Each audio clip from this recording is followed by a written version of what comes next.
सिद्धेभ्यः। आ रहे हैं जय श्री ओम नमः सिद्धेभ्यः।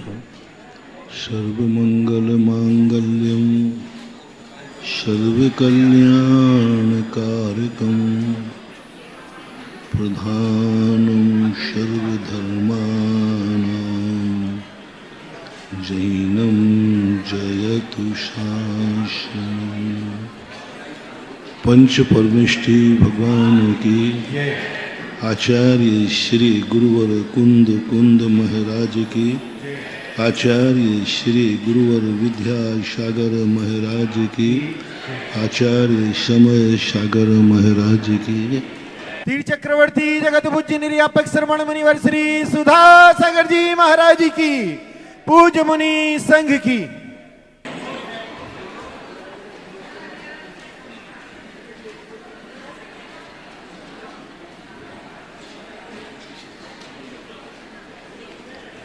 किसी असमर्थ व्यक्ति को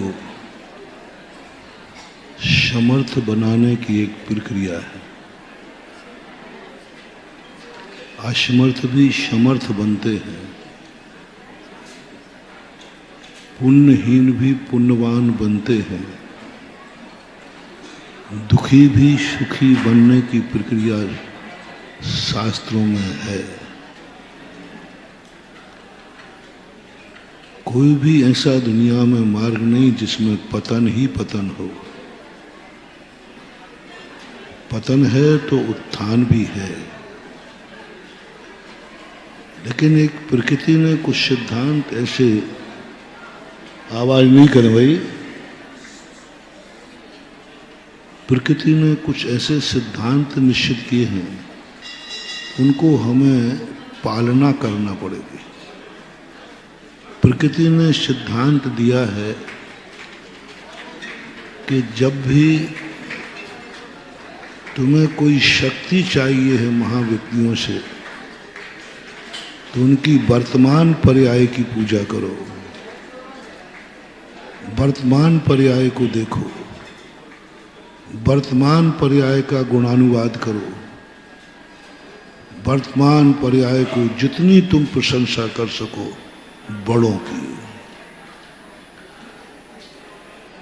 यदि हमें अरहंत भगवान से कुछ चाहिए है तो उनमें कभी सिद्ध स्वरूप मत देखना। यानी सिद्ध स्वरूप तुमने देख लिया, अरहंत तुम्हारे लिए कुछ भी कार्यकारी नहीं होंगे, क्योंकि तुमने अरहंत को छोटा कर दिया, बड़ा मान लिया तुमने सिद्धों को। भावी पर्याय बड़ी हो गई, वर्तमान पर्याय छोटी हो गई। अब तुम कितने भी अरहंतों की पूजा करते जाना, कितने अरहंतों का अभिषेक करते जाना, आपको कभी कोई शक्ति हासिल होने वाली नहीं। आपकी कभी भी समर्थता प्राप्त नहीं होगी। आप जैसे हो वैसे ही बने रहो। इसके लिए सूत्र दिया प्रकृति ने। तुम किससे शक्ति चाहते हो, पहले वो निर्धारण करो। तुम अज्ञानी हो, ज्ञानी वही है तुम्हारी दृष्टि में। तुम बीमार हो, स्वस्थ है कोई तुम्हारी दृष्टि में। तुम गरीब हो, तुम्हारी दृष्टि में कोई अमीर है। तुम रास्ते भटक गए हो, तुम्हारी दृष्टि में कोई है जो सही रास्ते पे चल रहा हो। तुम्हारी दृष्टि में कभी कोई है जो अहिंसक है। तुम्हारी दृष्टि में कभी है कोई जो सत्य बोलता हो। तुम्हारी दृष्टि में कोई है जो चोरी नहीं करता हो। हमें लगता है कि कोई मेरी हिंसा करने वाला है, कोई मुझे मार देगा। भय आ गया, ऐसा भय उत्पन्न हो गया कि कोई मुझे मार डालेगा और मेरा जीवन खत्म कर देगा। क्योंकि सामने वाला बहुत शक्तिमान है। बहुत बड़ा मोटिवेशन दे रहा हूं महानुभाव। इसको मंत्र मानना, ध्यान का सूत्र मानना, अपनी जिंदगी में इसका अनुकरण करना, करके देखना, कभी प्रैक्टिकल करना। मैं जो भी बात बोलता हूं दो तरीके से बोलता हूं। या तो मुझे समझ में नहीं आती तो मैं आगम का नाम ले लेता हूं। शास्त्र में ऐसा कहा है, मुझे अभी तक समझ में नहीं आया। और जो बात समझ में आ जाती है उस बात को मैं आपसे भी कहता हूं, जब मैंने प्रैक्टिकल किया है तो तुम भी प्रैक्टिकल करना। मेरी बात को मात्र मानना नहीं। शास्त्रों की बातें सभी मानने योग्य नहीं हैं। भगवान की सभी बातें मानने योग्य नहीं हैं।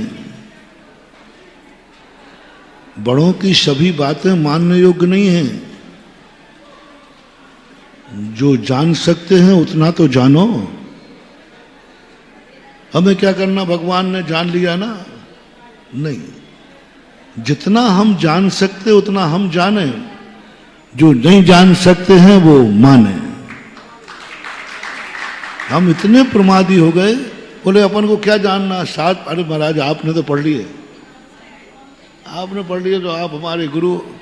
भगवान आपने दुनिया जान ली, नहीं, ये विकास का सूत्र नहीं है। मैंने पहले ही कहा था कुछ दिन पहले, यदि तुम किसी भी कार्य करने के पहले, यदि तुम्हारी शुरुआत करते ही मेरी किस्मत में जो लिखा होगा वह होगा, तुम कभी सफल नहीं होगे, कुछ भी हासिल नहीं करोगे। तुमने पहले ही अपने आप को डाउन कर दिया। मेरे हाथ में कुछ नहीं है, सब किसके हाथ में है? तुम सिलेंडर हो गए भाग्य के सामने। भाग्य के सामने सिलेंडर हो गया। पुरुषार्थ का क्या महत्व रहा? कभी बीच को भाग्य को नहीं लाने देना जब तुम कार्य कर रहे हो। भगवान को बीच में मत लाना कि जो भगवान करेगा वही होगा, भगवान भरोसे है मेरी नैया। ये जीवन का सबसे खतरनाक और अशुभ सूत्र है। मैंने एक दिन पूरा प्रवचन दिया था। कभी भूल कर भगवान को नहीं लाने देना बीच में, भूल करके नहीं, चाहे अच्छे कार्य में हो चाहे बुरे कार्य में। अपने करते हुए कार्य में बड़ों को बीच में नहीं लाना कभी। बस इनसे तो आशीर्वाद ले लो, आप तो मुझे आशीर्वाद दो कि मेरा शगुन हो। शास्त्रों की बातें भी बीच में सब छाने नहीं मानना, पहले कुछ करो। भगवान सब करने वाले हैं तो मैं क्या करूंगा? वही हमारे करने धरने वाले हैं, तो हम तो हो गए सेठ और वो हो गया नौकर। नहीं, मोटिवेशन लो अपनी जिंदगी का। मैं भी कुछ करूंगा, भाग्य बाद में आएगा, पहले मेरे हाथ में क्या है। मेरे पुरुषार्थी के सामने भाग्य कोई मायने नहीं रखता। क्या करेगा भाग्य? मैंने ठान लिया है, चुन लिया है पथ जो मैंने, मैं उसी पथ पर चलूंगा। महान आत्माएं उपसर्ग सहन करके अडिग क्यों रहते हैं? जब विघ्न आ रहा है तो काम को छोड़ो ना। जिस काम में बाधाएं आ रही हैं उसको क्यों डटे हुए हो? नहीं, पुरुषार्थी व्यक्ति विघ्नों से जूझता है, पीछे नहीं हटता। पुरुषार्थी व्यक्ति सब कुछ करने के तैयार है, पीछे नहीं हटता। वो कहता विघ्न आएगा तो आएगा, विघ्न किस्मत डालेगी, विघ्न किस्मत डालेगी और मैं उस किस्मत को पलटूंगा। यही हमारा पुरुषार्थ है। बल्कि चुनौती दो तुम अपने खुद के भाग्य को। मैं अपने भाग्य भरोसे भी नहीं हूं, मैं अपनी खुद की किस्मत को बदलने की ताकत रखता हूं। मैं बदलूंगा किस्मत अपनी, और बदलती है। मोक्ष मार्ग भाग्य से नहीं चलता है, मोक्ष मार्ग में चलने वाले भाग को बदल करके चलते हैं, किस्मत को बदल के चलते हैं। कोई किस्मत नहीं है जो हमें मुनि बना दे, दुनिया में कोई किस्मत नहीं है जो हमें मुनि बना दे, है ही नहीं। कोई किस्मत नहीं है जो मुझे सामायिक करा दे, किस्मत में लिखा ही नहीं है सामायिक लिखने। किस्मत में वह लिखा जाता है जो कर्म कर सकता है। दो ही चीजें किस्मत लिखता है, या तो विघ्न डालने वाली किस्मत होती है जिसे आवरण बोलते हैं। 4 घातिया कर्म कुछ दे नहीं सकते, वे आवरण करते, रोकते। ज्ञान नहीं होने देगा ज्ञानावरणी, दर्शन नहीं होने देगा दर्शनावरणी, कार्य में विघ्न डालेगा अंतराय कर्म, मोहिनी कर्म तुम्हें गाफिल कर देगा, समझने ही नहीं देगा, शराब का नशे के समान। तुम चलना चाहो वो चलने ही नहीं देगा, तुम सोचना चाहो वो, इन सब का काम विघ्न डालना है। और घातिया कर्म, आघातिया कर्म, उदय में कुछ देके तो संसार की बात देंगे। एक भी कर्म नहीं है जो मुझसे अहिंसक बनाता हो, हिंसक बनाने वाला कर्म है। क्या कहा? हिंसक बनाने वाला कर्म है। औदैक भाव है हिंसा, क्रोधादि भाव, ये सब हिंसक भाव है, हिंसा की प्रेरणा देते हैं। क्रोध हिंसा की प्रेरणा देता है, मान हिंसा की प्रेरणा देता है, मायाचारी हिंसा की प्रेरणा देता है, लोभ हिंसा की तरफ ले जाते हैं। क्रोध में व्यक्ति दूसरे को दिल दुखाता है, मान में व्यक्ति अकड़ के दूसरे को नीचा दिखाता है, मायाचारी में दूसरे को फंसाता है, लोभ में किसी का भी कुछ भी मिटा सकता है। चारों कसाएं हिंसा का समर्थन करने वाली, हिंसा की खेती कराती हैं। अहिंसा की कोई किस्मत नहीं होती है, अहिंसा का कोई कर्म नहीं है कि यदि किस्मत में तुमने ये लिख लिया तो तुम अहिंसक बनोगे। अहिंसक तो हमारा पुरुषार्थ है, अहिंसक तो हमारी साधना है, अहिंसक तो हमारा धर्म है, अहिंसक तो हमें खुद बनना है। किस्मत कभी अहिंसक नहीं बनाएगी। एक मोटिवेशन ले लो, कभी भूल करके मत सोचना कि हमारी किस्मत आएगी तो हम अहिंसक बन जाएंगे, कोई काल लब्धि आएगी तो अहिंसक बन जाएंगे, है ही नहीं। कोई ऐसा कर्म है जो सत्य बुलवाता हो? असत्य बुलवाने वाले कर्म हैं, यही क्रोध मान माया लोभ। सत्य बुलवाने वाला कौन सा कर्म है जो किस्मत में लिखा हो कि हमने पूर्व भाव में किस्मत में लिखा था कि मैं सत्य बोलूंगा? सत्य कभी लिखा ही नहीं जाता। धर्म की त्रिकाल पर्याय नहीं होती, धर्म की व्यक्त पर्याय होती है। जो त्रिकाल पर्याय सत्ता में होती है वो अकिंचित कर होती, कोई मायना नहीं रखती। कौन व्यक्ति है जो चोरी करने का, ऐसा कौन सा कर्म है जो हमें चोरी नहीं करना? चोर करने वाला तो कर्म है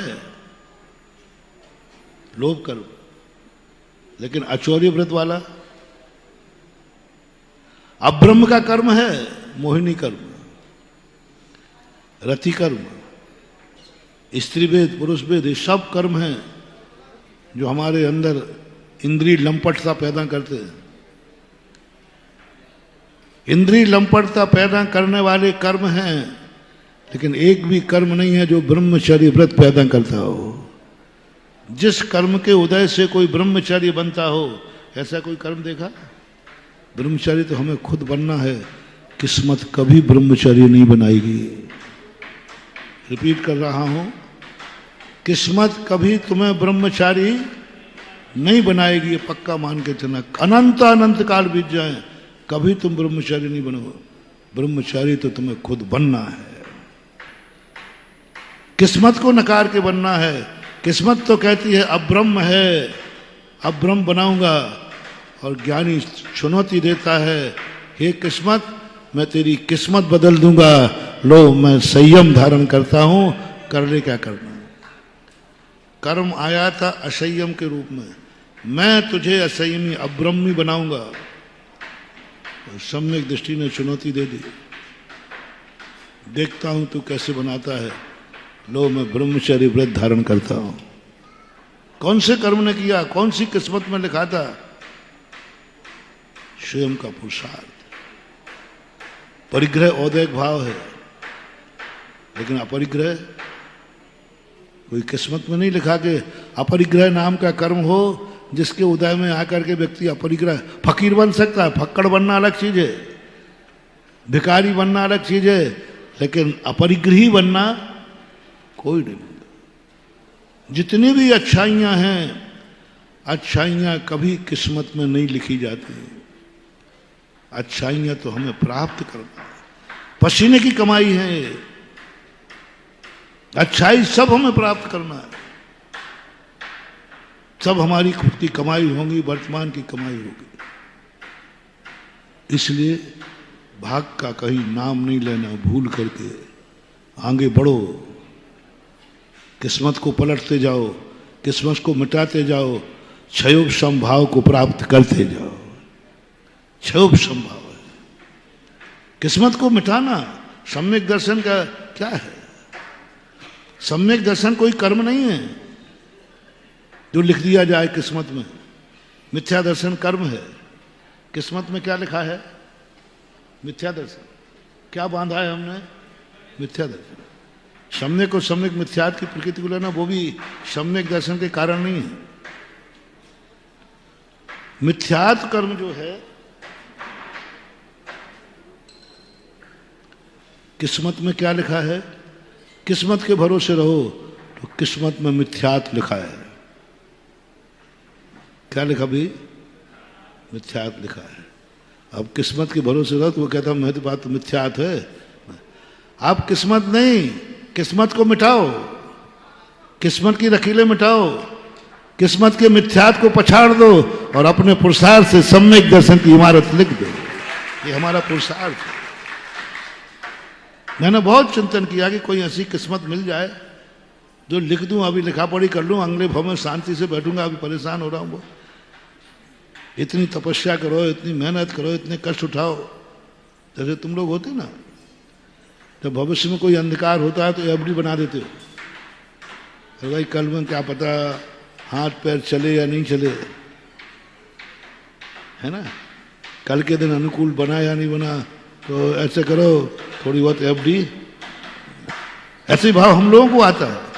क्या पता अगले भाव में क्या होगा, कैसा वातावरण बनेगा।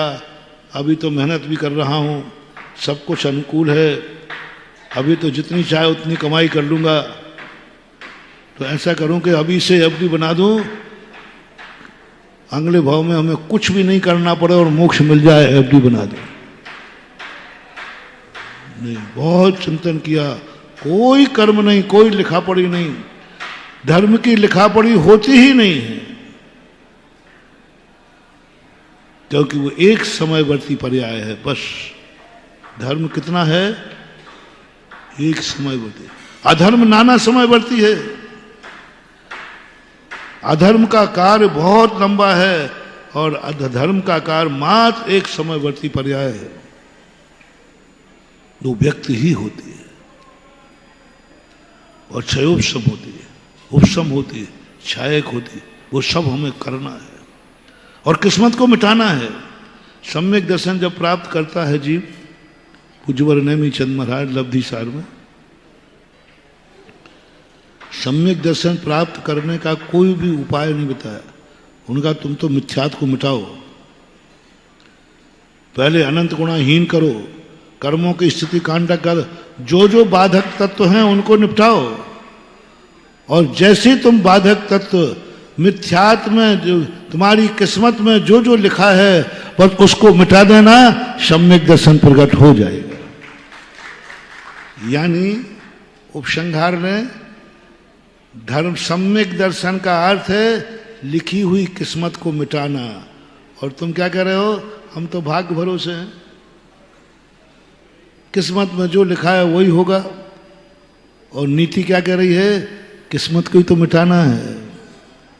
उभियोगस्य अनायि परिणामा तिन्नि मोह जुत्तस्य मिच्छत्तम अन्नानम अविरत भावे ही जोगे। पूज्यवर कुंद कुंद भगवान प्रवचन सार। उभियोगस्य अनायि परिणामा तिन्नि मोह जुत्तस्य मिच्छत्तम अन्नानम अविरत भावे ही जोगे। ये चार भावों के माध्यम से हम किस्मत लिखते हैं। बहुत अच्छी बात कही। तुम किस्मत की बात करते हो, लोग किस्मत अनादिकाल से किसे उपयोग से अनाई, ये उपयोग जो है अनादिकाल से किसकी संगत में रहा? मिच्छत्तम अन्नानम अविरत भावे योगे जोगे। इन चार के अंदर में रह करके इसने किस्मत लिखी है। अब बोलो मिथ्यात क्या किस्मत लिखेगा? सम्यक दर्शन, कसाय, योग, असंयम क्या लिखेगा? किस्मत तो मिथ्या दृष्टि लिखता है, किस्मत तो अज्ञानी लिखता है, किस्मत तो वो लिखता है जिसकी कसाएं तेज होती है। किस्मत वो लिखता है जिसको अपने मालूम है कि मैं पापी हूं। किस्मत वो लिखता है जिसको मालूम है कि कल हमारे पास कुछ नहीं बचना है, क्या पता कल ऐसे दिन आ जाएं तो क्या करूंगा। जिसको डर है, भय है, क्योंकि कल मेरा अंधकारमय है। किसको डर लग रहा है?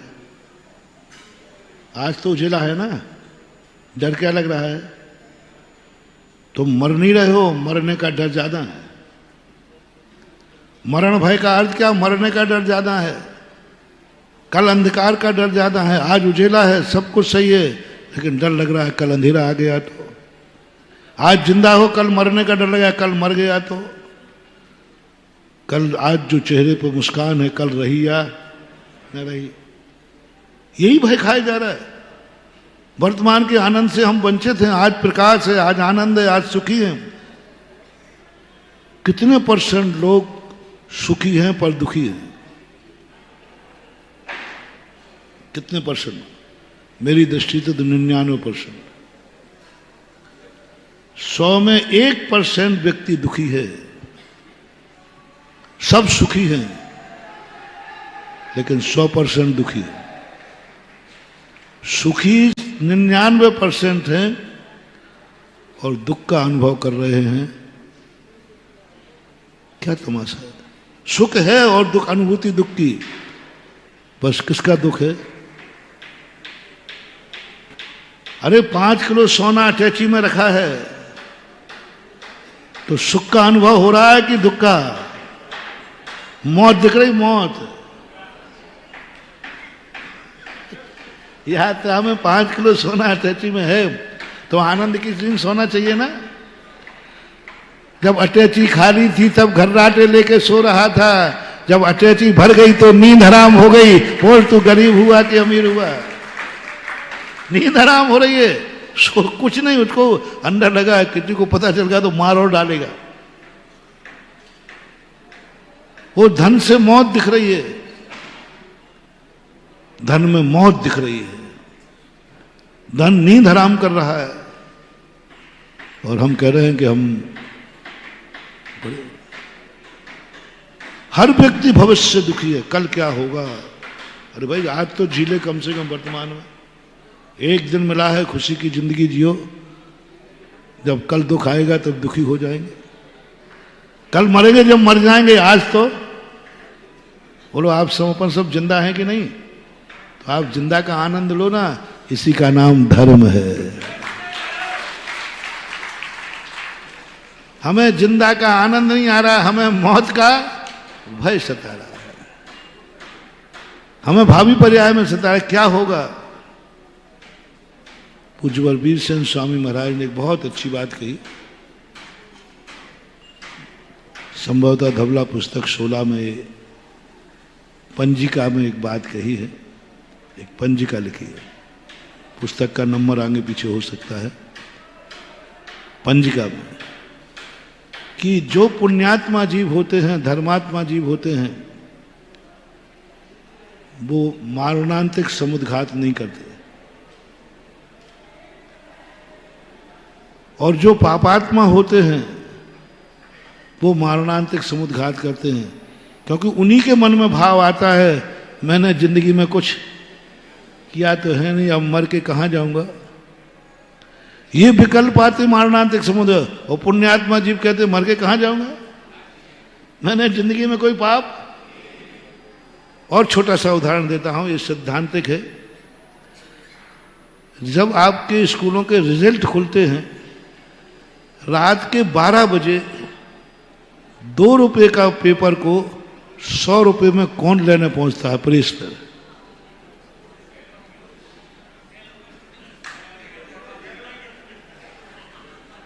पांच 6 घंटे बाद वो पेपर सबको गली गली में आ जाना है, लेकिन प्रेस पे पहुंच जाते, प्रेस वाले भी मजे लेते हैं कि बेटा 100 रुपया लाओ, 500 लाओ। तो रात के 12 बजे 2 रुपए की चीज 100 रुपए में लेना क्या बता रहा है? उसको मालूम है कि मेरा पेपर ठीक नहीं गया था, पहले से पता कर लूं, जिससे मुंह दिखाने के पहले ही या तो सुसाइड कर लेगा या रात भर में कोई प्लानिंग बना लेगा या फिर ग्रुप बना करके करेगा वो पेपर बहुत कठिन था लेकिन जिनके पेपर अच्छे जाते हैं ना, वे रात के 12 बजे पेपर देखने लेने नहीं जाते। पेपर आ जाए तो पढ़ते नहीं, वो सीधे मार्कशीट लेने जाते हैं, क्योंकि पेपर मैंने लिखा था क्या देखना, मेरा लिस्टेड में प्रथम नंबर में देख लीजिए, मेरा नंबर आएगा। कौन है ऐसे? कौन है ऐसे? इसका नाम है अपने आप में विल पावर। और ऐसा व्यक्ति वही कर सकता है, पॉजिटिव थिंकिंग नहीं, पावर थिंकिंग। पॉजिटिव थिंकिंग से काम नहीं चलेगा, पावर थिंकिंग। पावर से कह रहा है मेरा रिजल्ट देख लिए, वही वाली बात एक दिन कही थी ना कि एक गुरु ने शिष्य से कहा तेरी परीक्षा है, ठीक है, 10 में से 5 क्वेश्चन हल करना है। अब देखना, जो गधे लोग हैं वे कहते 20 में से 5 कह देते तो अच्छा था, 100 में से कर दो। विद्यार्थियों से पूछना, 3-4 प्रकार के पेपर बनाता हूं, एक 100 में से 5 करना, 20 में से 5 करना, 10 में से 5 करना और 5 के 5 करना। सबसे ज्यादा विद्यार्थी किसके समर्थन में होंगे? महाराज ये कोई चीज है बंधु, यही तुम्हारे ऊपर सबसे बड़ा तुम्हारा अपमान है। मान लिया गुरु ने 100 में से 5, बेचारा पढ़ता लिखता नहीं, मूर्ख है। जब गुरु तुम्हारे लिए कोई ऑप्शन दे, विकल्प दें, अथवा कहें समझ लेना तेरी औकात क्या है। ऑप्शन दे रहे, विकल्प दे रहे, या ये कर ले ये कर ले, समझ लेना तुम्हारी औकात कुछ नहीं बनी। बेचारे हो तो कुछ नहीं कर पाओगे जिंदगी में। जब तक तुम्हारे मन में ये भाव रहे कि हमें विकल्प मिलना चाहिए, यही तुम्हारी जिंदगी का सबसे बड़ा डाउनफॉल है। और सब यही चाहते हैं। इसका अर्थ है गुरु ने समझ लिया, इसने साल भर कुछ नहीं किया। सही स्वाभिमानी वो कहलाएगा। तुम्हारा भविष्य कैसा है, तुम्हारे हाथ में नाचेगी तुम्हारी किस्मत। दुनिया में अमावस्या होगी तो तुम चाहो तो पूनम बना सकते हो। तुमने कहा नहीं, मुझे ऑक्शन नहीं चाहिए, मुझे तो आप जो बताओ वही करने को तैयार हूं, क्योंकि मैंने साल भर मक्खियां नहीं भगाई हैं। गुरुजी आपका चेला, एक विद्यार्थी के साथ ऐसा हुआ। पेपर में लिखा 10 में से 5 क्वेश्चन चलिए। वो स्वाभिमानी जीव था, उसने कहा गुरुजी हमें समझते क्या है।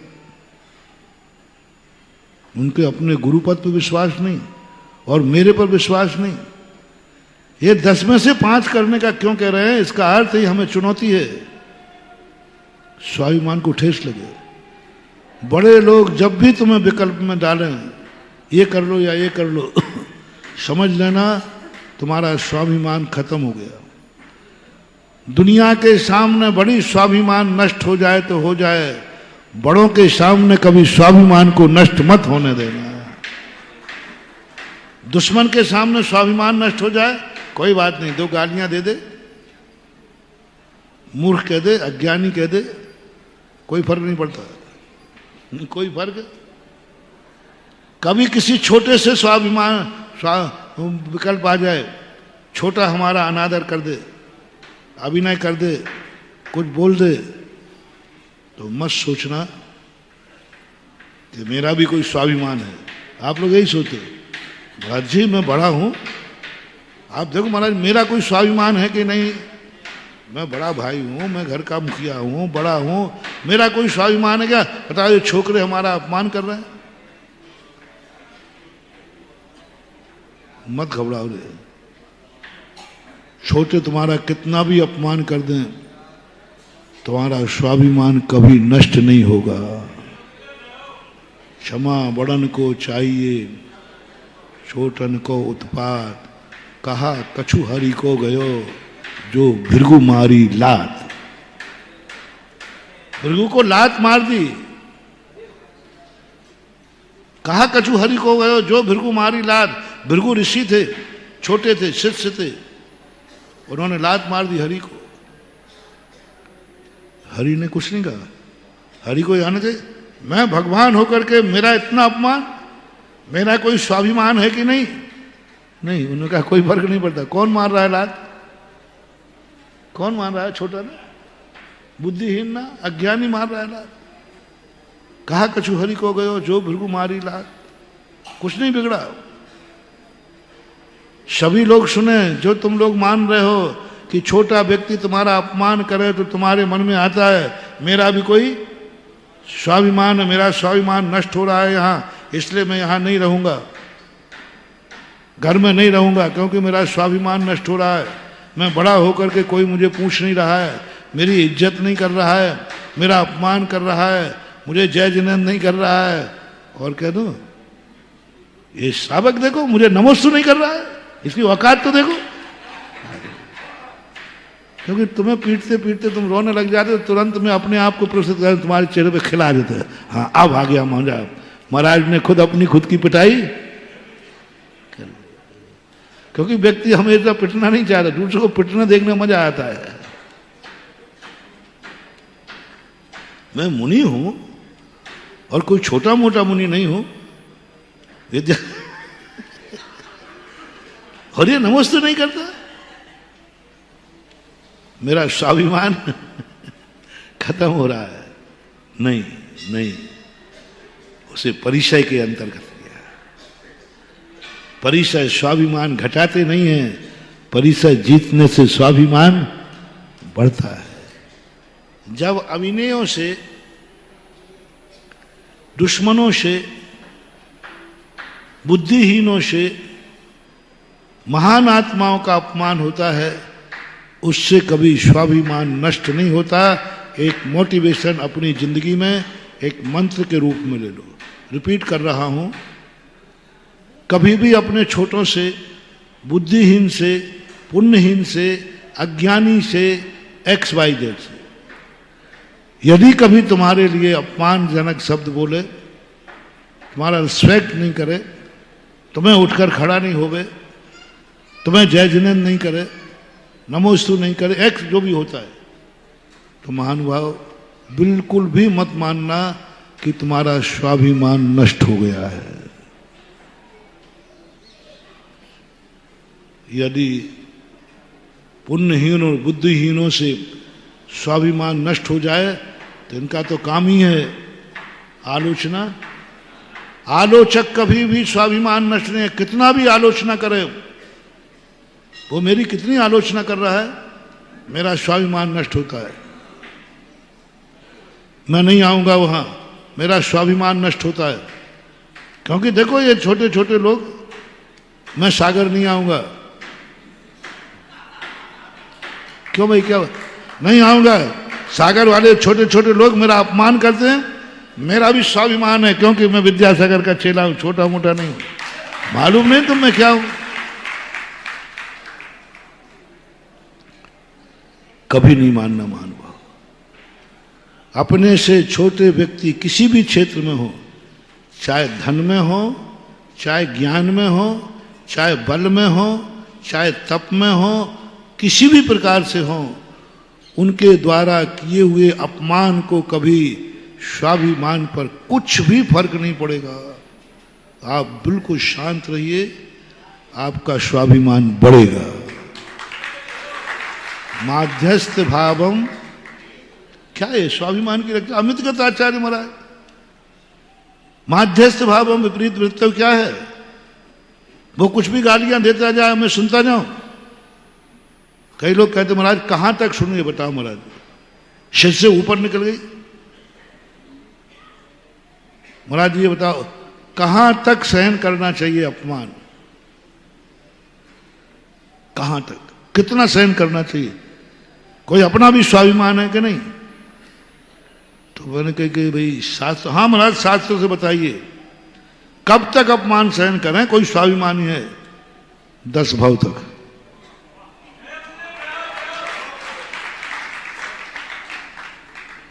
पार्श्वनाथ ने, पारसनाथ भगवान ने कितने भाव तक अपमान सहन किया? तो पारसनाथ भगवान का स्वाभिमान धूल में मिल गया। पारसनाथ भगवान का स्वाभिमान धूल में नहीं मिल गया। आज 24 तीर्थंकरों में उनका स्वाभिमान सबसे ज्यादा है। मैंने देखा इसको, मैंने 24 तीर्थंकरों का सर्वे किया। मैंने कहा पारसनाथ भगवान आप में क्या है ऐसा, जो देखो वो पारसनाथ की सबसे ज्यादा भारत में मूर्तियां किनकी हैं? और जब 24 ही बैठती तो सब कहते महाराज जी कुछ ज्यादा लग जाए तो लग जाए, पारसनाथ बनना चाहिए। तो मैंने कहा पारसनाथ प्रभु आप में क्या है ऐसा? सबके मैंने चरित्र पढ़े, सबके चरित्र में मात्र एक विशेषता दिखी कि 10 भाव तक एक अज्ञानी पारसनाथ का अपमान कर रहा था। इस अपमान का मान इतना मिला, इतना मान मिला कि आज जगत में सर्वश्रेष्ठ आस्था के केंद्र बन गए, क्योंकि अपमान हुआ है।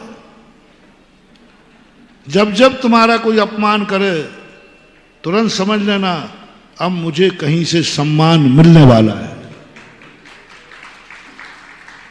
मंत्र बनाओ, सुक्ति बनाओ, जब कोई तुम्हारा अपमान करे समझ लेना अब मुझे कहीं से सम्मान मिलने वाला है। जब भी कोई तुम्हारी आलोचना करे समझ लेना अब कहीं से मेरी प्रशंसा होने वाली। जब भी कोई तुम्हारी बुराई करे बिल्कुल मत घबराना, अब तुम्हारी एक ऊंचाई, मेरा तो सिद्धांत है, मैं तो कई बार कह चुका, मैं आज जितना ऊंचा उठा हूं भक्तों की बदौलत नहीं,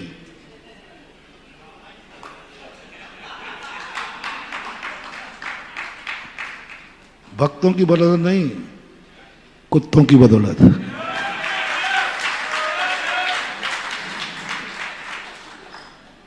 इनकी बदौलत है, क्योंकि मेरा, आप तो तुम भी देख लेना, मेरे तो जीवन खुला हुई किताब है।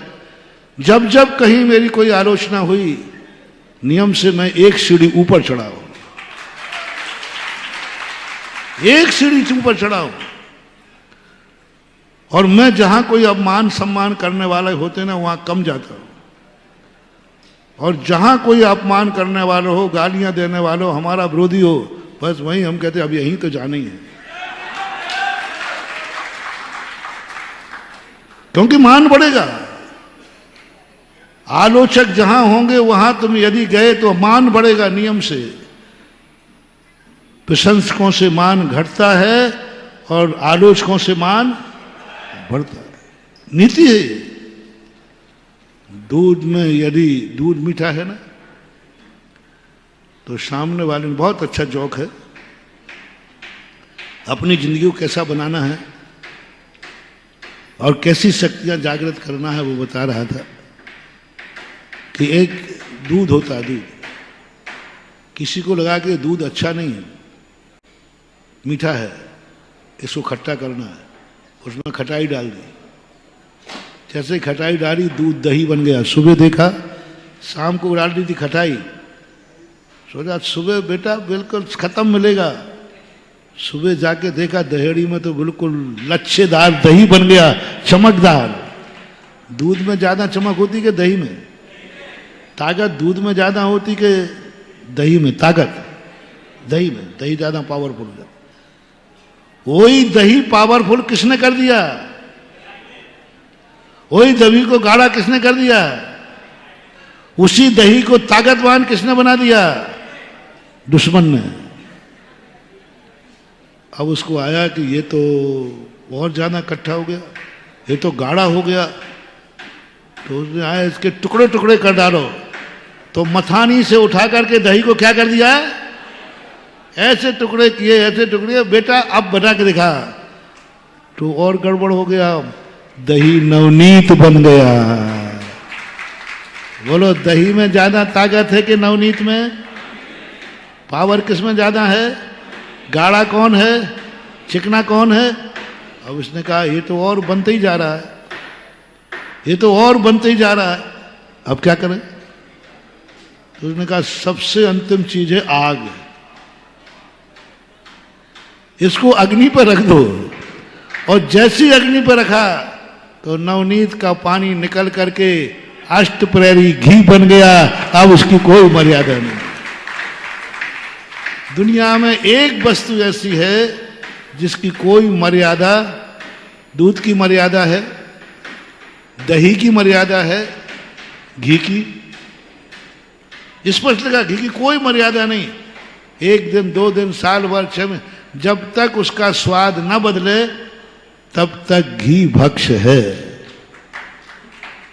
अमर्यादित हो गया, मर्यादा, अब कभी वो सड़ेगा ही नहीं। किसकी बदौलत? बस सुन रहे हो ना मेरे भक्तों,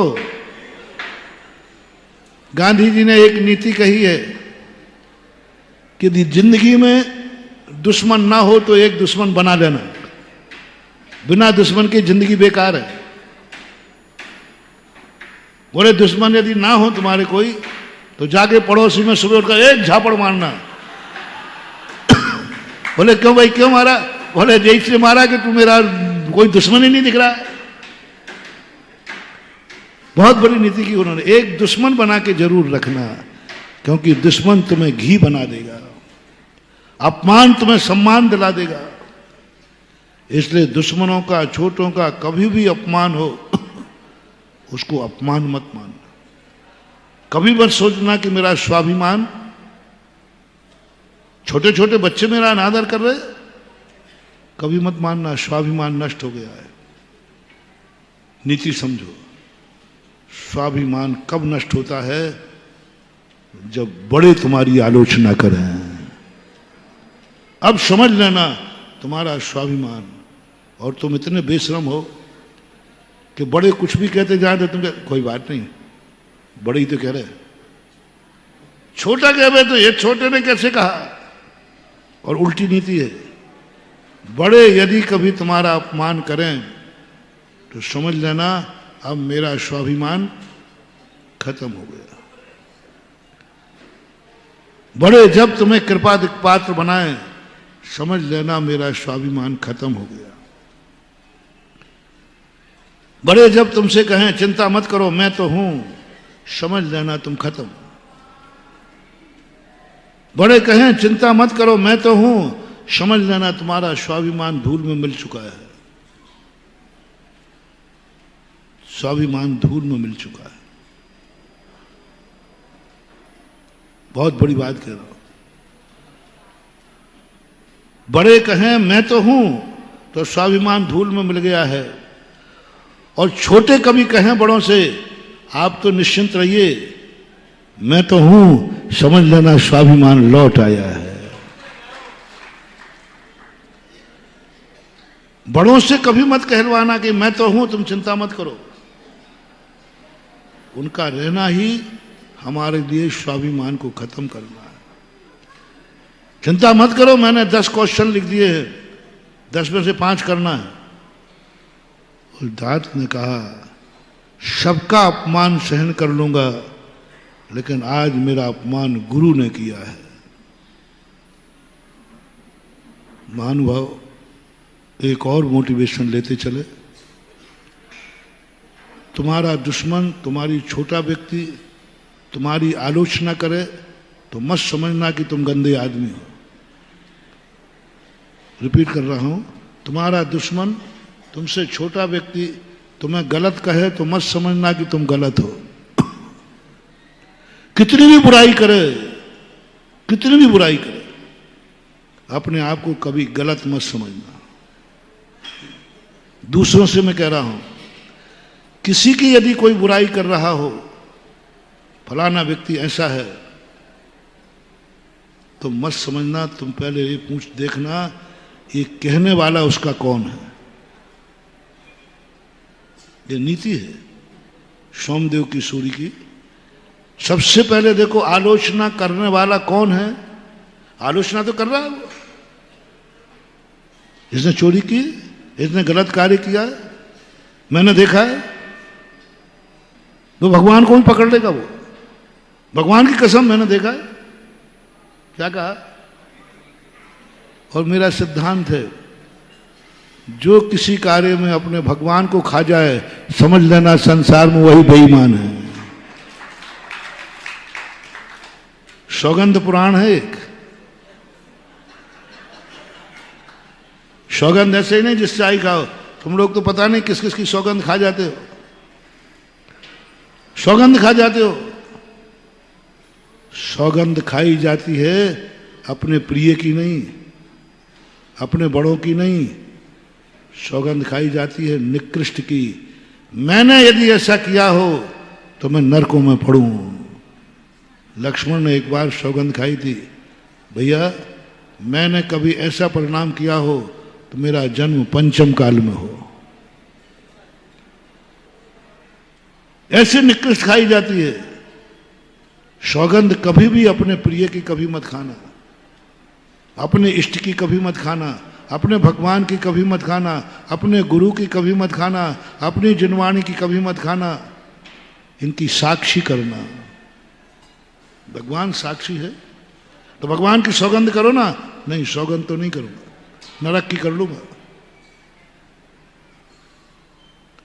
लेकिन जब दूसरे को सौगंध चढ़ाओ, पुराण कह रहा हूं सौगंध पुराण, तो उसके प्रिय की चढ़ाना। दूसरे को चढ़ाओ तो कहना तेरे भगवान की सौगंध है, क्योंकि सबसे प्यारा तुम्हें क्या है? तेरे गुरु की सौगंध है, तेरे बेटे की सौगंध है, तेरे बाप की, जो भी उसका प्रिय हो। सौगंध दूसरे को चढ़ाना है तो उसके प्रिय की चढ़ाना, और सौगंध कभी खाना है तो अपने अप्रिय की खाना। ये सौगंध पुराण का मोटिवेशन ले लो। दूसरे को चढ़ाना तो प्रिय की चढ़ाना। तुलसीदास जी के संबंध में आता है, तुलसीदास जी स्नान कर रहे थे, गए सुबह जाते थे नदी में, थोड़ा अंधेरा रहता था, वो गहरे पानी में स्नान कर रहे थे। इधर कुछ महिलाएं आई, किनारे स्नान करने लगी, और थोड़ी देर बाद देखा अरे अंदर तो कोई पुरुष है, और वो स्नान करके लौटने वाला है। महिलाओं ने कहा इतने जल्दी अपन संभल नहीं पाएंगे, और वो तो लौटने वाला है।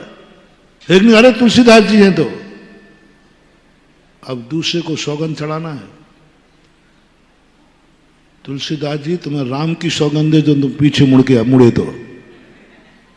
अब तुलसीदास राम से प्यारा तो क्या था, वो वहीं स्थिर हो गए। और महिलाओं ने कपड़े पहने और भाग गई, चली गई। तुलसीदास जी वहीं खड़े रहे,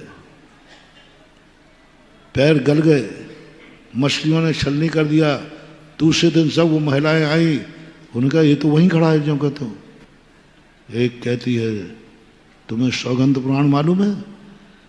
तुमने तुलसीदास के प्रिय की सौगंध चढ़ाई है, वो मर जाएंगे, लेकिन जब तक सौगंध उतारोगे नहीं वो वापस होने वाले नहीं।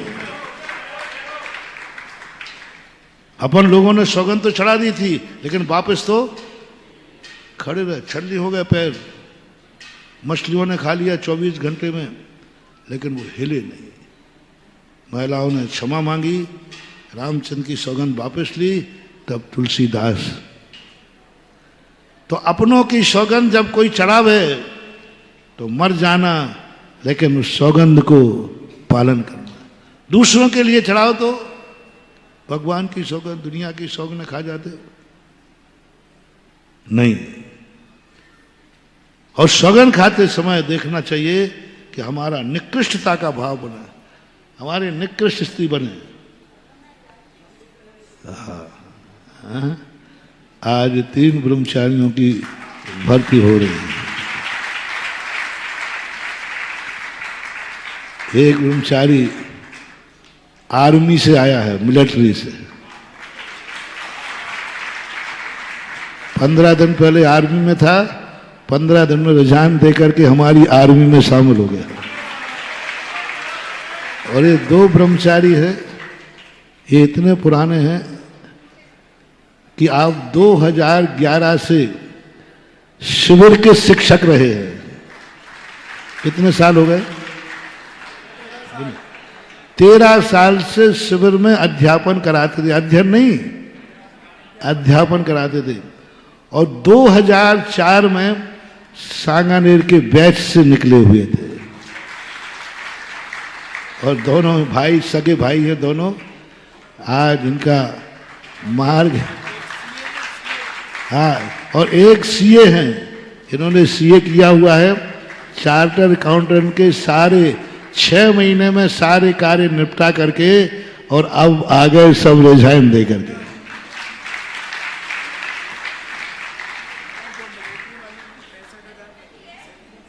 हाँ, मिलिट्री में थे, जिनका वेतन 65-70 हजार रुपये महीने का कुछ था ऐसा। बहुत सबके लिए बहुत अच्छा आशीर्वाद। सब भावना भाएं कि इनका प्रशस्त मार्ग, अब ये मोक्ष मार्ग का ऑडिट करें और मोक्ष मार्ग का आर्मी में शामिल होकर अनुशासन करें। आशीर्वाद मिला भी। हाँ, जो मास्टर ही करके थे, स्कूल में पढ़ाते थे, अब यहाँ पर भी देखो, अब तुम लोगों के भी मास्टर बनेंगे आगे जाकर के हो। तो इस प्रकार का एक जो स्थिति बनती है, वह व्यक्ति को कभी भी अपने जीवन में ये नहीं मानना, कितनी भी आलोचना कर रहा हो, वो तुमसे ये कह रहा हो कि मैंने इसको गलत करते देखा है अपनी आंखों से। पूरा संसार बहुत बड़ा मोटिवेशन दे रहा हूं। आज के प्रश्न के बहुत सारे सूत्र बन रहे हैं, बहुत सारे मंत्र बन रहे हैं। मैं कहता मैंने आंखों से देखा है, भगवान की कसम। किसी कसम खा ली उसने? अपनी कसम। तुम झूठ मानो तो वो जिस चाहे की कसम खा देगा। मेरा सारे जगत से कहना है, कभी उसको सही नहीं मानना। महाराज, वो भगवान की सौगंध खा रहा है, भगवान को पकड़ के रहा है, जिनवाणी पकड़ रहा है, जिनवाणी की सौगंध खा रहा है। सारी सौगंध अब क्या रहा? अपनी सौगंध खा ली, बेटों की सौगंध खा ली, सबकी सौगंध खा ली। अब बोलो, अपना सभा का फैसला क्या है? जिसने भगवान को पकड़ लिया, जिनवाणी पकड़ ली, जितनी सौगंध थी अच्छी वो सब खा ली। अब बोलो, सारी जनता क्या मानेगी? अब तो सही मानोगे ना? बोलो ना सब लोग। आओ महाराज, और क्या, भगवान ही पकड़ लिया। अब मैं कहता हूं, मत मानना। आचार्य सोमदेव और यही बात चाणक्य ने कही, मत मानना, मत मानना। बस इतना पता करना, जिसके संबंध में कह रहा है इसका उनसे क्या संबंध है। जिनके संबंध में वो आलोचना कर रहा है, उनके संबंध में इसके क्या रिलेशनशिप है। रिलेशनशिप वर्तमान का रिलेशनशिप, अतीत का नहीं। अतीत में तो सब अच्छे हो सकते हैं। वर्तमान का रिलेशनशिप क्या है? यदि उसका रिलेशन नकारात्मक है, विपरीत है, दुश्मन है, महानुभाव किसी की भी सौगंध खा जाए, समझ लेना संसार में इससे बड़ा बेईमान दुश्मन कोई नहीं, बहुत बेईमान है। जितनी ये सौगंधें खाते हैं ना, 90% बेईमान होते हैं, 90%। क्योंकि कभी भी कोई भी व्यक्ति अपने से महान व्यक्ति की सौगंध नहीं खाता है, खाने का भाव ही नहीं आता उसको।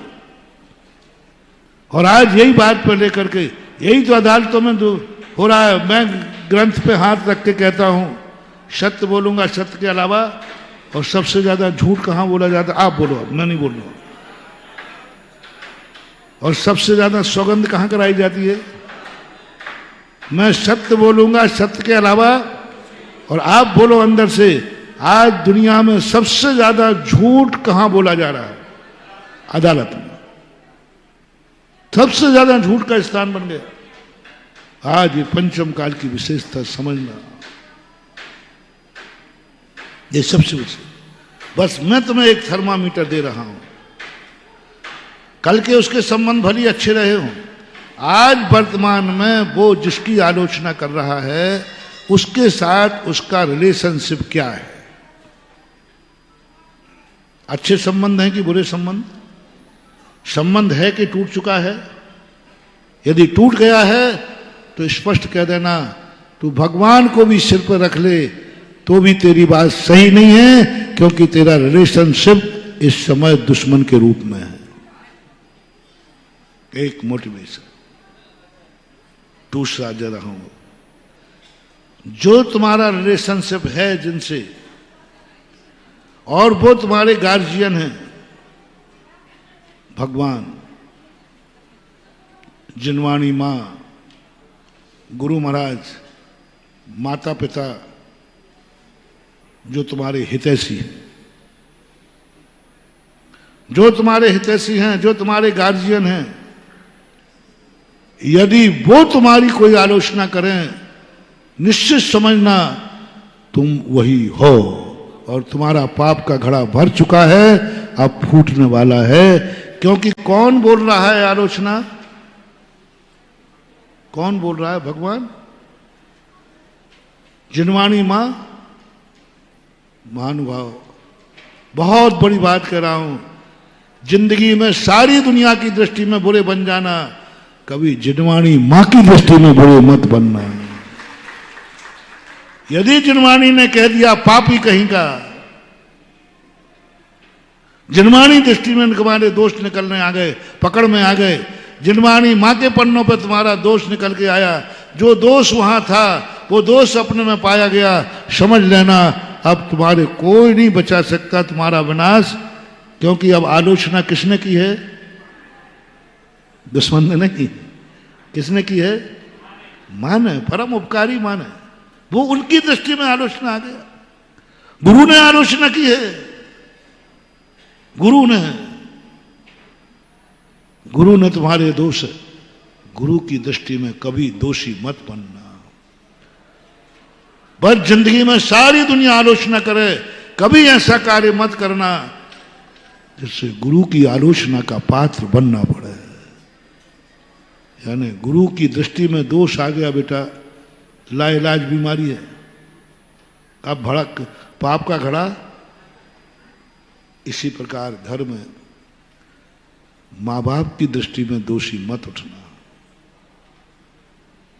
कभी ऐसा कार्य मत करना, सबसे बड़ा अभिशाप है।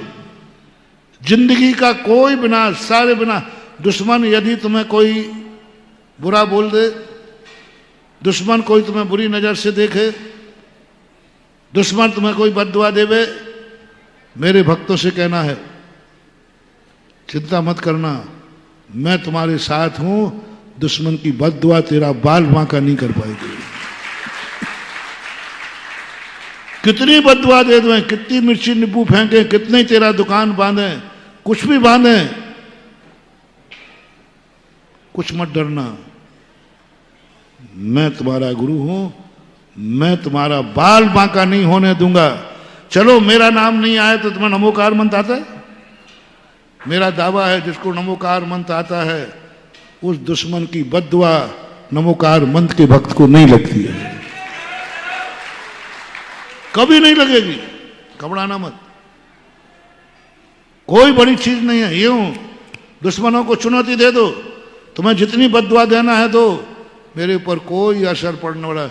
नील बसन पर रंग उछलना क्या, नील बसन पर रंग उछलना क्या, उछल नहीं देखो।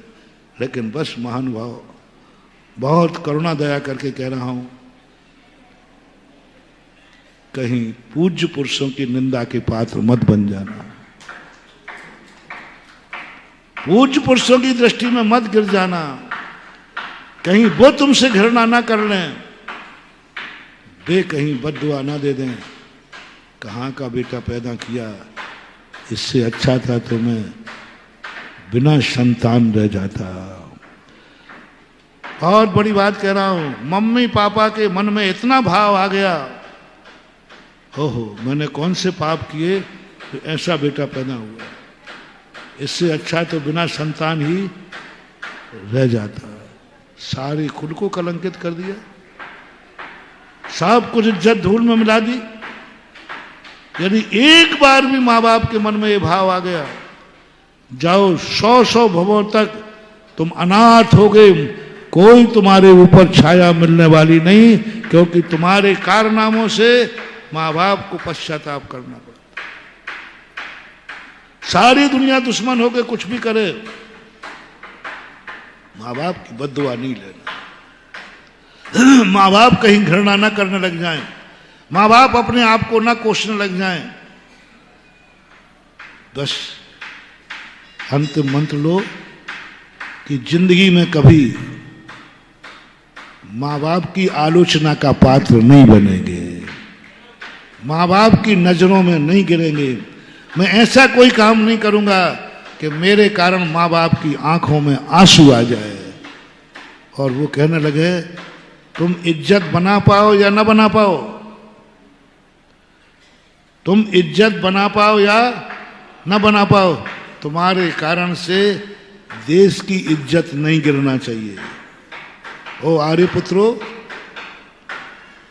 कुछ मत करो, तुम कुछ भी अच्छे कार्य मत करो, तुम्हारी इज्जत धूल में मिल जाओ, मैं तुम्हारा कल्याण करूंगा। बस एक नियम लेना है, तुम्हारे कारण से देश की बदनामी नहीं होना। देश की बदनामी मालूम किससे होती है? डाकू बनने से नहीं, आतंकवादी बनने से होती है। जब किसी देश में आतंकवादी होता है तो दूसरे देश एक आतंकवाद फैलाता है और कहते हैं वो देश आतंकवादियों का गड्ढा है, अड्डा बना देते। कभी भूल करके गलती नहीं करना। जाओ, आर्य खंड तुम्हें सदा मिलता रहे। किसी जाति को कलंकित मत करना, तुम्हारे कारण किसी जाति की इज्जत खत्म ना हो जाए। वो जाति को सारी दुनिया सम्मान से देखती है और तुम्हारे कारण से लोग कह रहे अच्छा जैन जाति में भी ऐसा होने लगा। किया तुमने है और बदनाम कौन हुआ? कभी ये गलती मत करना। गलत किया तुमने है, अपने माँ बाप की तो बिल्कुल भी इज्जत मत कमाना, पर तुम्हारे कारण से माँ बाप की कमाई हुई इज्जत धूल में न मिल जाए, ये नियम लेना है। बस पाप तुम करो, इज्जत माँ बाप की धूल में मिले, शर्मिंदा उनके होने पड़े। वो बाजार में बाहर नहीं निकल पा रहा, जो सीना तान के निकलते थे, जहां से निकलते थे वहां से लोग जय जिनेंद्र करते थे, जहां से निकलते थे लोग सम्मान देते थे। आज वो अपने कारण नहीं, छोरा छोरियों के कारण से आज घर से बाहर नहीं निकल पा रहे हैं, घर से बाहर नहीं निकल पा रहे हैं, शर्म से माथा झुक रहा है। यहां तक लोग हो गए हैं कि वे मंदिर तक नहीं आ पा रहे हैं। छोरा छोरियों ने ऐसे पाप कर डाले हैं कि जिंदगी में कभी मंदिर के नहीं खाया, आज मंदिर आने में उनको शर्म लग रही है, शर्म लग रही। मत करना रे मेरे प्यारे बच्चों बच्चियों, मत अपनी जिंदगी को ऐसा बनाओ कि तुम्हारे माँ बाप की इज्जत धूल में मिल जाए। तुम्हें गृहस्थ बनना है, बनो। जिसके साथ शादी करना है, करो। शादी तुम करोगे, कुल बदनाम हो जाएगा। शादी तुम करोगे, माँ बाप की इज्जत धूल में मिल जाएगी। तुम बिल्कुल भी धर्म मत करो, पर ऐसा पाप मत करना कि तुम्हारे कारण से माँ बाप का धर्म छूट जाए। जिस कुल में सदा मुनि होते आए, जिस कुल में सदा मुनियों का पड़गान होता आया, महानुभाव, बच्चे बच्चियों, तुम ऐसा कोई काम मत करना कि उस कुल में आज के बाद मुनियों का आना बंद हो जाए, चौका ही नहीं लग सके। तुम बिल्कुल भी धर्म मत करना,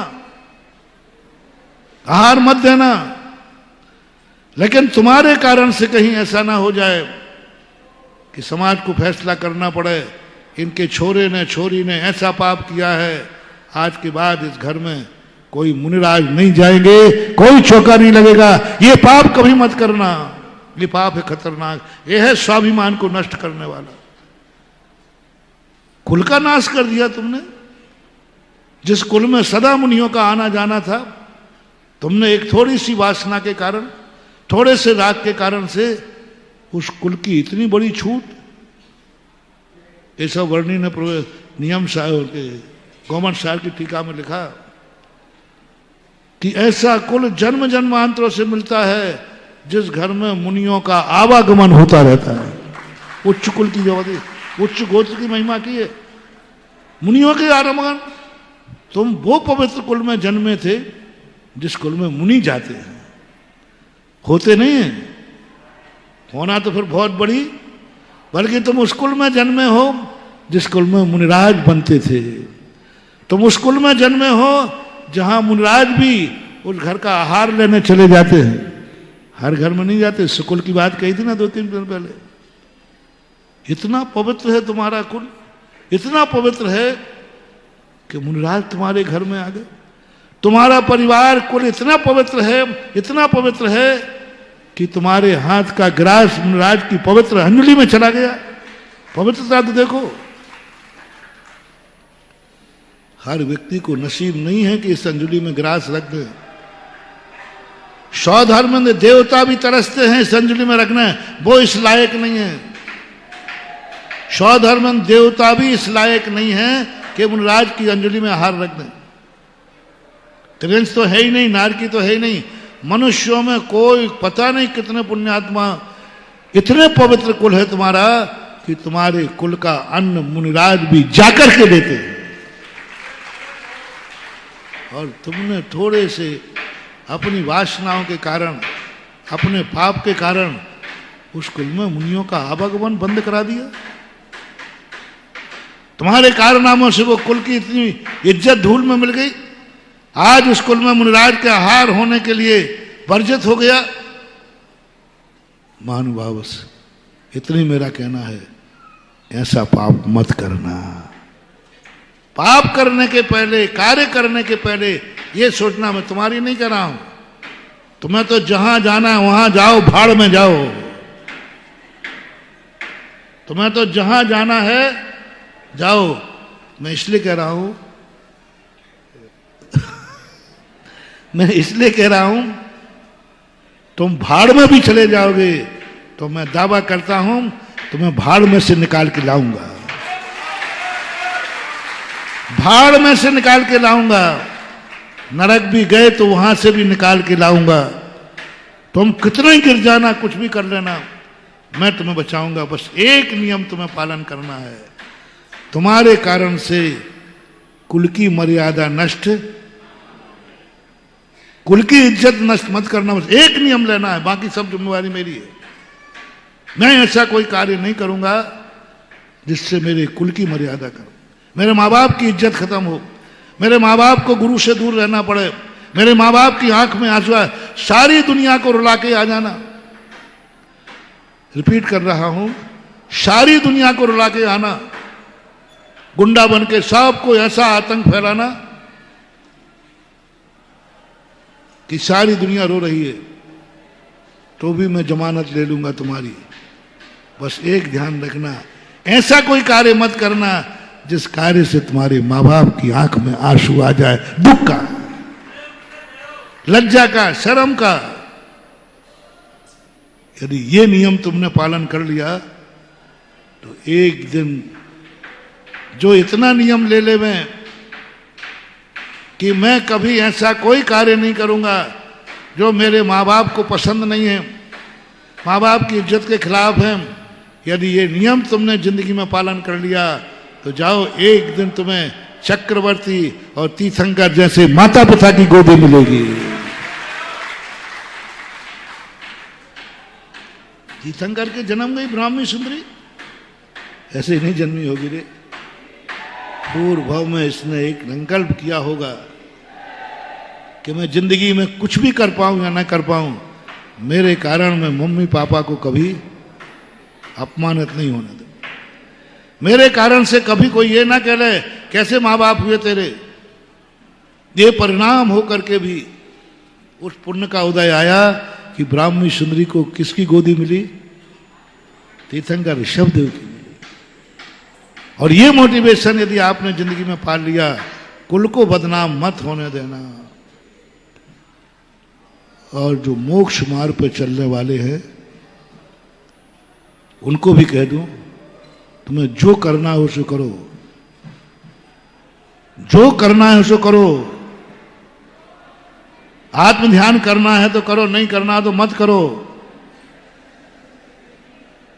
जो तुम्हें करना हो, जो तुम्हें विचार करना हो करो, बस वो कार्य मत करना कि तुम्हारे कारण से धर्म बदनाम हो जाए।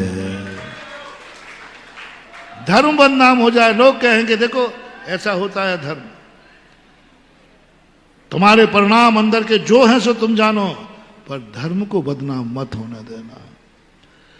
तुम्हारे कारण से धर्म बदनाम ना हो जाए, लोग धर्म की निंदा ना करने लग जाएं कि जैन धर्म में भी ऐसे लोग। पर वो यदि त्यागी वृत्ति, 2 प्रतिमाओं से लेकर हम मुनि महाराज तक जा रहे हैं, सारे त्यागी वृत्तियों को एक ही मोटिवेशन है, बस जो तुम्हें करना हो तुम्हारी मर्जी पड़े तुम जानो, पर तुम्हें एक ही नियम लेना है, मेरी आचरण के कारण, मेरी चर्या के कारण कहीं धर्म की बदनामी ये नहीं होने दूंगा। इतना भी तुमने कर लिया ना तो चिंता मत करो, एक ना एक दिन धर्म तुम्हें शरण दे देगा और तुम्हारा बेड़ा पार कर देगा। कम से कम इतना तो होना ही चाहिए। इसलिए बड़ों का अपमान सह नहीं, बड़ों की नजरों में मत गिरना, दुश्मन से पिट के आ जाना, हाथ पैर तुड़वा के आ जाना। महाराज जी उस दुश्मन ने बहुत मारा है, बहुत मारा, बहुत मारा, हाथ पैर तोड़ दिए। मैं कहूंगा कोई बात नहीं। क्या कहा? बस एक बात मुझे सहन नहीं होगी, माँ बाप का कभी थप्पड़ मत खा लेना, ये ध्यान रखना। माँ बाप का एक थप्पड़ भी तुम्हारी जिंदगी का स्वाभिमान माटी में मिला दिया, और दुश्मन ने इतना मारा कि हाथ पैर तोड़ दिए, प्राण भी ले लिए, वध कर दिया, मर्डर कर दिया, तो भी कोई बात नहीं, सदगति हुई। दुश्मन मर्डर भी कर दे, दुश्मन जूते भी मारे, तो भी मैं तुम्हें अपनी नजरों से नहीं गिराऊंगा। फिर भी मैं कहूंगा मेरा भक्त आज भी है और जन्म जन्म तक रहेगा। अरे वो जूतों से पिट के आया है दुश्मन से, पिटा होगा, क्या बात होगी? किसने मारा है? हमारा है तो कोई बात, जूतों से मार, अरे तो क्या हुआ, मार दिया होगा। मेरी नजरों में नहीं गिरोगे, सज्जन की नजरों में नहीं गिरोगे। बस एक बात, कभी मम्मा पापा का एक थप्पड़ भी खा के मत आ जाना, अब कोई नहीं बचा सकता। दुश्मन तो कसाय में मारता है, माँ बाप कब मारेंगे? जब तुम्हारा पाप का घड़ा सिर से ऊपर निकल गया। माँ बाप के जिंदगी में ऐसा नहीं करना कि माँ बाप को हाथ उठाना पड़े। माँ बाप का हाथ आशीर्वाद के लिए है, ना कि थप्पड़ के लिए। माँ बाप सदा क्या करते हैं, इनके हाथ जब भी उठते हैं बेटे पर, किसके लिए उठते हैं? आज क्या हो गया कि थप्पड़ में बदल गया आशीर्वाद। आशीर्वाद को कभी थप्पड़ में मत बदलने देना, यह नियम तुम्हारा हो गया, बाकी सब चला लो। आशीर्वाद को थप्पड़ में नहीं। दुश्मन तो आशीर्वाद देता नहीं। आशीर्वाद कौन देता है? माँ बाप के आशीर्वाद को थप्पड़ में मत बदलने देना। जो कुछ करना पड़े तो करो, बस माँ बाप का थप्पड़। तो महाराज आज से हम घर में जाके कहेंगे, मम्मी पापा सुन लो, आज के बाद तुमने हमारी आलोचना की तो जीभ निकाल दूंगा। आज के बाद तुमने मुझे मारा तो ध्यान रखना। नहीं, दूसरा सुनो, अभी एक ही बात मत सुनना। माँ बाप का कभी थप्पड़ नहीं खाना, और माँ बाप का हाथ जब थप्पड़ के लिए उठे तो उनका कभी हाथ मत पकड़ना। रिपीट करूं, माँ बाप का कभी थप्पड़ नहीं खाना, और माँ बाप ने थप्पड़ के लिए हाथ उठाया है तो कभी उनका हाथ। माँ बाप की गाली मत खाना, और गाली दे रहे हैं तो उनका कभी मुंह बंद मत करना। जो माँ बाप का थप्पड़ खावे वो पापी है, और जो माँ बाप के थप्पड़ को हाथ पकड़े वो महापापी है। थप्पड़ खाना नहीं, और थप्पड़ पड़े तो उनका हाथ कभी रोकना नहीं। उनके मुख से बुराई सुनना नहीं, और बुराई करें तो उनका मुंह बंद कभी करना नहीं। ये ध्यान रखना, क्योंकि वो मार रहे हैं तो उनका मानना अच्छा है, लेकिन तुमने ऐसा क्या किया। अब तुम्हारा स्वाभिमान किस दिन नष्ट हो गया? जिस दिन बाप ने थप्पड़ मारा, बस अब चुल्लू भर पानी ढूंढ ले रहे। दुश्मन ने जूते मारे थे तो मैंने तुमसे कहा था मरना नहीं रे, मैं बैठा हूं।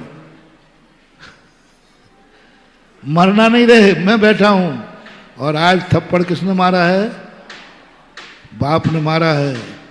चुल्लू भर पानी ढूंढ ले। अब मैं शरण नहीं।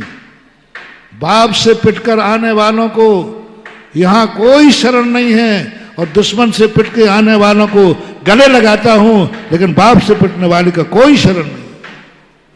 बाप ने पीटा है, इसका अर्थ है तेरे पाप का भर चुका है। यह है स्वाभिमान का नष्ट होना। आज बाप ने गाली दे दी, आज बाप ने कह दिया होते ही मर जाता। दुश्मन भी बद्दुआ देता है कि नहीं? हजारों दुश्मन बद्दुआ दें कि मर जाए मर जाए। चिंता मत करना, कौआ के कहने से ढोर मर जाए तो अभी तक दुश्मन तो कौआ है, कौआ। वो कितना भी कहे तेरा कुछ भी बिगड़ने वाला। बस एक विनती है, निवेदन है, कभी माँ बाप न कह दें इससे अच्छा तो होते ही मर जाता। बस ये मत सुनना। यदि माँ बाप ने ये कह दिया है, अब मामला गड़बड़ है। नहीं होता तो अच्छा था।